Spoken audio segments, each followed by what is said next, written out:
If you want to translate any message on WhatsApp, in this video, we'll be showing you step-by-step procedure on how to do it.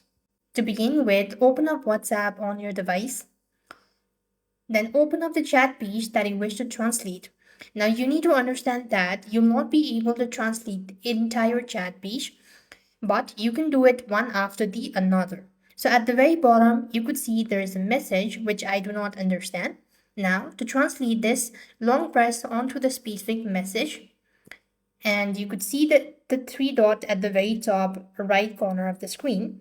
Tap on it. Then you could see a drop-down menu, go to Translate section. Then you need to select Translate from and to what. So select Translate this from Spanish. So first of all, you need to download the language.